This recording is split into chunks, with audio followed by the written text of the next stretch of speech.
концертната програма ще вземат участие трите състава при Центъра за култура Босилеград, както и съставите на фолклорната секция при Спортния съюз на община Босилеград. Те са не само изпълнители, а всъщност са пазители на наследството. Те са доказателство, че фолклорът босилеградско не е само спомен от миналото, а представлява жива и развиваща се традиция. Днешният концерт има и особено символично значение. Намираме се в напълно обновена и модерно оборудвана зала с нови седалки, подова настилка, съвременно осветление и професионално звучение. Това обновление е резултат от успешна реализация и реализиран проект, спечелен по конкурс на Министерството на културата на Република Сърбия. Проектът е изготвен съвместно проектно бюро при община Босилеград и Центъра за култура с проектен менеджер Даниел Зарев, директорът на Центъра за култура Владислав Божилов, а ключовата роля в процеса на одобрение и реализация има кметът на община Босилеград Владимир Захариев. Тази зала днес е доказателство, че когато има сътрудничество, отговорност и визия, културата получава пространство, което заслужава. От тази сцена ви припомням на още едно предстоящо събитие. Именно по повод празника Богоявление, организаторите в лицето на община Босилеград канят жителите и гостите на Босилеград в понеделник на 19 януари да се съберем на река Дърговищица. Този път централния мост и улиците от двете страни на реката, където след дълги години отново ще се проведе традиционното баняне на кръста, когато свещеникът кръстът ще хвърли от моста студените води на река Дърговищица. Тук ще бъде подготвено и безопасно плуване за кръста, където младежи ще се надпреварват кой първи ще хване кръста за здраве, сила и благополучие. Също така за първ път по повод празниците в Босилеград ще бъде организирано и мъжкото хоро. Смели мъже и младежи, облечени в традиционално ново ушити кошули, ще влезнат в ледените води на реката. Ще се хванат за раменете и под звуците на музиката ще изиграят мъжкото хоро, древна традиция, символ за здраве, берекет и мъжество. Традиция, която тази година ще заживее в Босилеград. Каним всички в понеделник на 19 януари да стане част от този празничен и вълнуващ ден.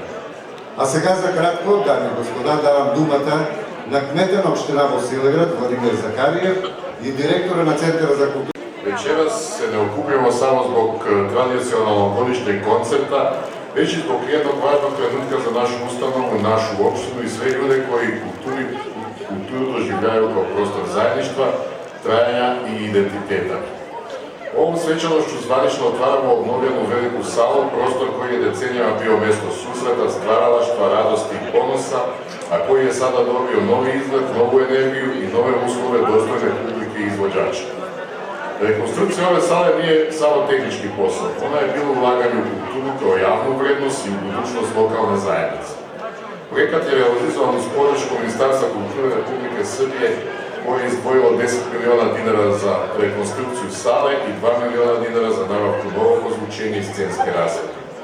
Затоа посебно искрено захвалност упучувам Министерство култура Република Србија и министр господин Николи Селаковичу, кои су препознали значај овog проекта у склопу конкурса Градови у фокусу, као и нашим представницима власти кои су помогли да се проектот реновирање сале постави у фокус надлежност.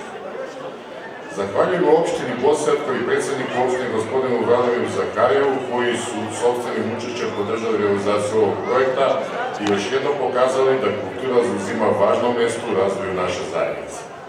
Zahvaljujem se i Nacionalnom savjetu i predsjedniku Nacionalnog savjeta Stefanu Stojkovu, koji kontinuirano pomažu našu ustanovu u skladu sa svojim mogućnostima i nastojanju da se razvija kultura i njegove tradicije. Posebnu zahvalnost upućujem projekt menadžeru Danielu Zarevu, koji se izuzetno zalagao da radovi budu završeni kvalitetno, odgovorni u roku uz stalnu brigu o svakom detalju. Da se prenosi, neguje i razvija. Plakat večerasne koncerta sa porukom Nova scena, živa tradicija upravo to i simbolizuje novi prostor, ali iste vrednosti, savremene uslovi, ali duboki koren.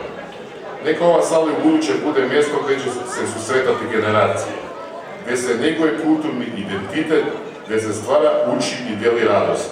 U ime Ustanove Centar kulture Bosilegrad proglašavam veliku salu svečano otvorenom i pozivam vas da uživate u programu koji sledi. Hvala vam na pažnji i prijatno večer.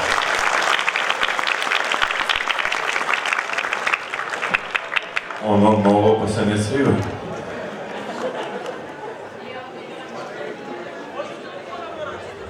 Исус се роди! Честити празници на всички вас. Аз съм много развълнуван, че с години наред пробвахме да направим тази сала.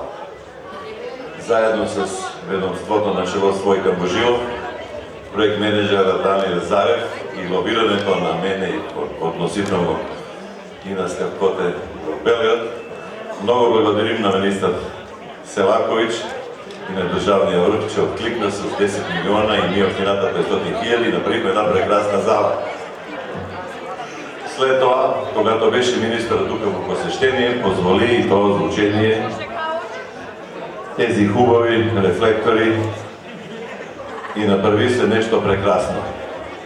С нощи им пратих снимките и казаха, че за до година сигурно ще отпуснат и за сцената пари, понеже сме били много бързи и много яки в реализацията на проекта. Много благодарим на сътрудничеството, относително на фирмата GML от Крушевец, която направи тавана и тисона и седалките, и фирма Матрикс от Горни Милановец, който направи другото. Искам да ги похвалим, че те дадоха и донация. Всички каблове на осветлението GML ги е поклонил, а първата фирма, която направила седалките, купила 66 000 две фигурки пред почтата. Много е важно, че всички, които печалят пари в Босилеград, трябва да остават и някаква донация. Това е дружествено отговорно, как казват братята са.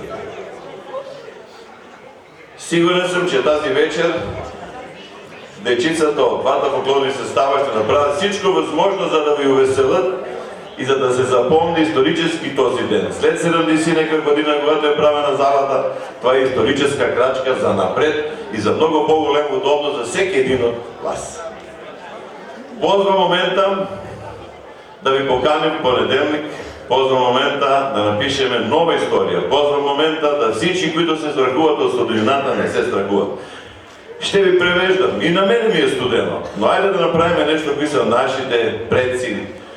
30-те, 20-те години правили по Тръвения мост тук в Босилеград, хвърляли кръста, влизали в реката.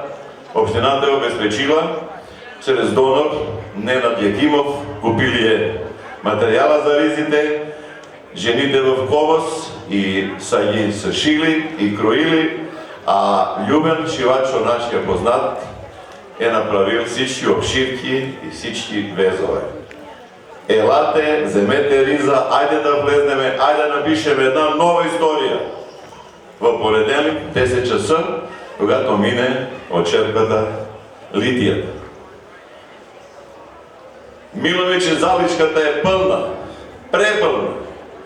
И кога се завърши сега това мероприятие за 1-2 часа, убеден съм, че има 2 часа, на излеза от залата ще ви чакат наши невести от общината и от Центъра на култура и за всеки един участник ще има смоки с играчка. Да се помни, че ние всички мислиме на вас. Дарението го направи на наш въпрос нашия адвокат Драган Давидков. Да сте ми живи, здрави, много хубаво да проведете тази вечер! Обичам ви!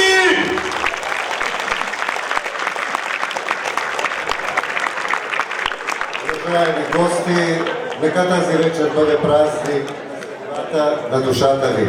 Нека новата сцена даде още по-силен глас на традицията, а фолклорът да ни напомни кои сме и какво ни обединява. Пожелавам ви приятно изживяване и ви каним да се потопим в магията на фолклорните изпълнения. Първият състав на фолклорната секция при Центъра за култура Босилеград за кратко със своето изпълнение на криле ще ни пренесе в Косовско Поморавие. Земя с богата история, силен дух и дълбоко вкорени традиции. Танц, којто се преплитат достојството, устојчивоста и красотата на фолклора. Косовско поморавие, прв состав, фолклорна секција Центар за култура. Аплодисменти!